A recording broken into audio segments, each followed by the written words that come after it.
Hello, xin chào tất cả các bạn. Hôm nay mình muốn chia sẻ đến với các bạn công thức làm món cà tím nhồi thịt hấp.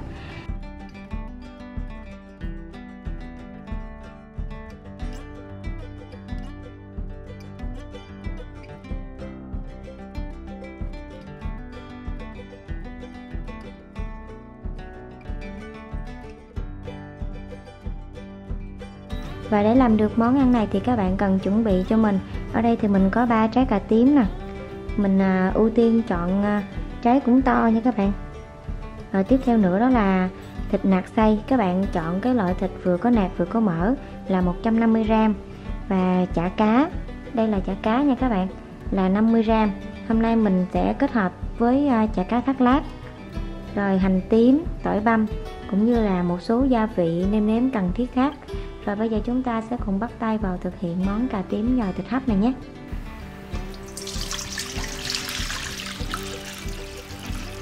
Rồi đầu tiên thì các bạn sẽ chuẩn bị một thau nước sạch.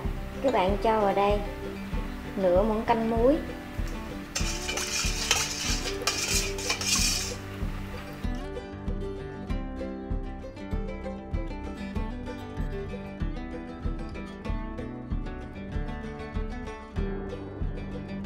các bạn sẽ ngâm vào trong thau nước muối nha. Các bạn cắt khúc cà tím là khoảng 4 đến 5 cm nha các bạn. Và mình ngâm ở trong hỗn hợp nước muối trong khoảng thời gian là 5 phút. Rồi đã hết 5 phút thì bây giờ các bạn sẽ đi loại bỏ đi cái ruột cà nha.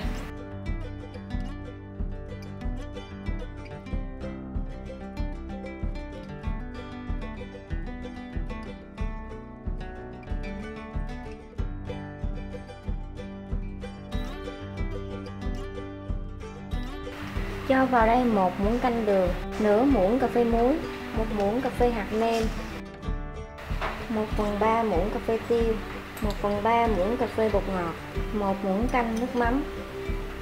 Rồi bây giờ các bạn sẽ trộn đều.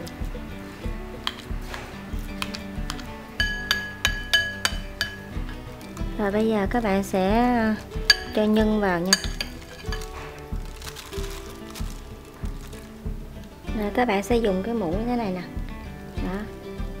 Các bạn kéo như thế này thì nó sẽ dẻ và nó sẽ đẹp hơn nha.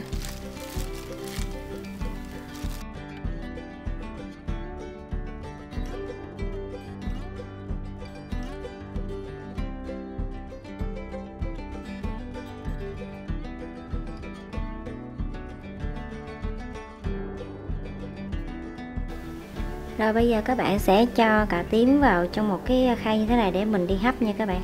Ở đây mình có bào thêm một ít cà rốt nè. Đó, các bạn sẽ rắc lên rồi các bạn sẽ đi hấp chín luôn nha. Màu sắc rất là đẹp nha các bạn.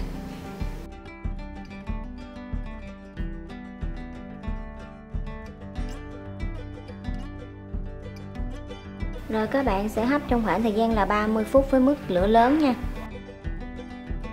Rồi đã hết 30 phút hết các bạn. Bây giờ mình sẽ mở nắp ra mình kiểm tra. Wow.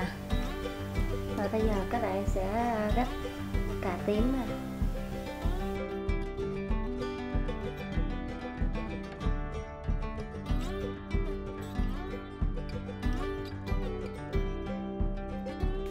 Rồi tiếp theo các bạn sẽ bắt chảo lên, các bạn cho vào đây khoảng 2 muỗng canh dầu ăn. Khi dầu đã nóng thì các bạn sẽ cho tỏi và hành tím vào mình phi thơm.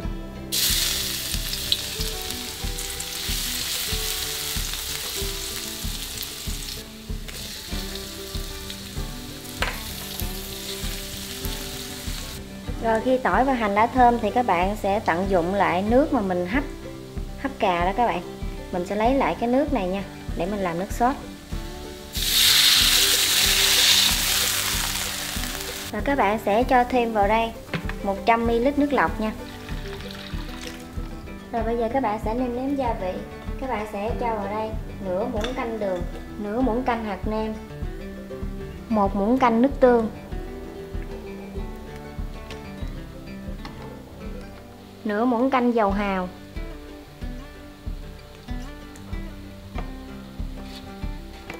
rồi bây giờ các bạn sẽ nấu sôi nha.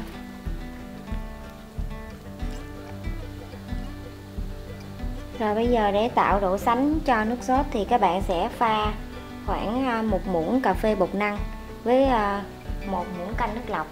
Mình sẽ được hỗn hợp nước bột năng. Bây giờ các bạn sẽ cho vào từ từ cho đến khi các bạn nhận thấy là nước sốt nó sánh lại như các bạn mong muốn thì mình sẽ dừng nha.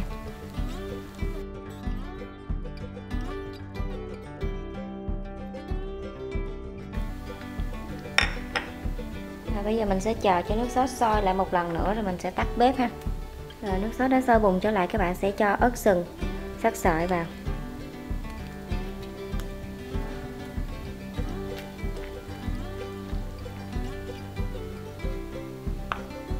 Rồi sau khi đã tắt bếp thì các bạn sẽ cho đây 1 muỗng cà phê dầu mè.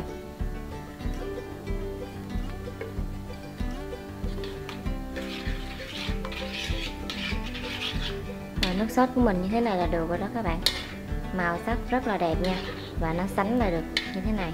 Món này thì mình sẽ ăn với cơm cho nên là nước sốt mình làm nó sẽ vừa ăn nha các bạn, đậm đà. Rồi bây giờ mình sẽ cho nước sốt lên nha các bạn.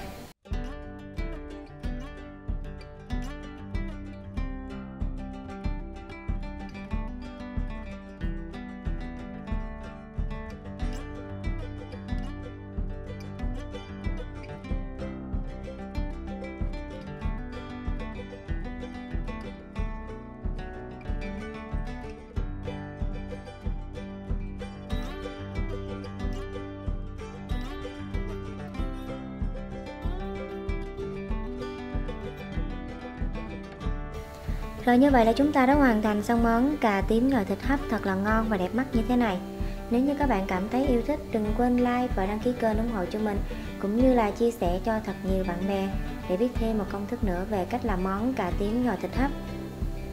Và các bạn, nếu như yêu thích món này thì hãy vào bếp ngay để thực hiện món ăn này dành cho những người thân yêu và bạn bè của mình thưởng thức nha. Rồi một lần nữa mình chúc cho tất cả các bạn sẽ thành công và ngon miệng. Hẹn gặp lại các bạn vào những món ăn ngon tiếp theo. Bye bye.